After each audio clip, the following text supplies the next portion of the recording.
দর্শক আপনারা দেখতে পাচ্ছেন অগ্নিকাণ্ডের যে ভয়াবহ তাণ্ডব, চারিপাশের যে বিল্ডিংয়ের জ্বলন্ত আগুন লেগেছিল সেগুলো ধসে বিল্ডিং নিচে পড়ে গিয়েছে এবং গত রাত থেকে সকাল পর্যন্ত টানা 10 ঘন্টা ফায়ার সার্ভিস অক্লান্ত পরিশ্রম করে আগুন নিভাতে সক্ষম হয়েছেন এবং যেখান থেকে আগুনটা লেগেছিল সেটা হচ্ছে সিলিন্ডারের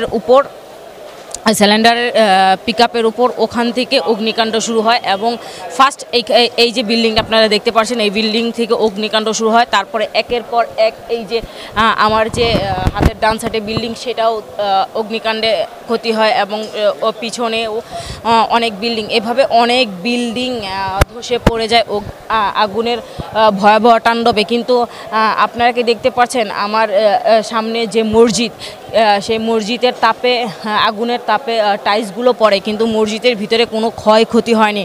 আসলে একটা কথা বলাই চলে যে আল্লাহর ঘর বলে আল্লাহই হেফাজত করে, সেটা আমরা আসলেই দেখতে পারলাম। আর এখানে যে আপনার পিকআপ গাড়ি ছিল এবং রিক্সা, ভ্যান, ট্রলি, মোটরসাইকেল সব কিছু পুড়ে শেষ হয়ে গেছে।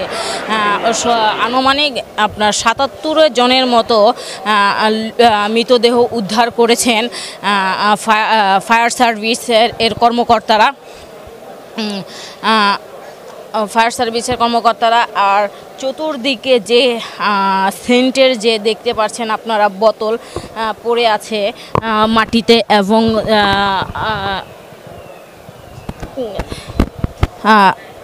প্লাস্টিকের দানাও দেখা যাচ্ছে যে পড়ে আছে। দোকানপাটের শাটার, তারপরে হোটেল, বিভিন্ন যে দোকানপাটগুলো ছিল সেগুলো জ্বলে পুড়ে শেষ হয়ে গেছে। এর ভিতরে যে লোকজন ছিল, শ্রমিকরা ছিল, তারাও শেষ হয়ে গেছে এই অগ্নিকাণ্ডের তাণ্ডবে। দর্শক আমাদের সাথে থাকবেন, ডিএসটিভি খবরের সাথে থাকবেন। এখন আমরা কথা বলবো পারভিন হক শিকদার ম্যাডামের সাথে। উনি আসছেন এই অগ্নিকাণ্ডের ভয়াবহ দেখার জন্য।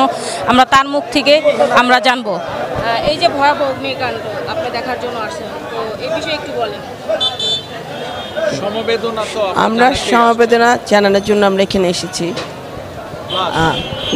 যারা মৃত্যুবরণ করছেন তাদের জন্য কিছু একটা অনুদান আমরা এখানে দিতে এসেছি। আপনারা এখানে অনুদান দিবেন? জি, যারা ইন্তেকাল করেছে তাদের জন্য 50,000 টাকা, যারা আহত অবস্থায় আছে তাদের জন্য 25,000 টাকা।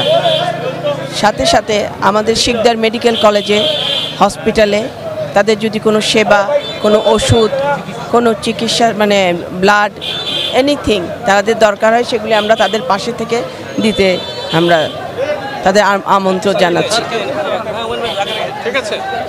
ধন্যবাদ আপনাকে। থ্যাংক ইউ, ধন্যবাদ। হ্যাঁ, আমরা তাদের দর্শক আপনারা তো শুনলেন যতটুকু সহযোগিতা দরকার পারভিনা ম্যাম ততটুকু সহযোগিতা করবে Parvin Haque Sikder, honourable member of parliament. তার তরফ থেকে একটু ত্রুটি থাকবে না সে বলেছেন। দর্শক আমাদের সাথে থাকবেন, ডিএসটিভি খবরের সাথে থাকবেন। ধন্যবাদ।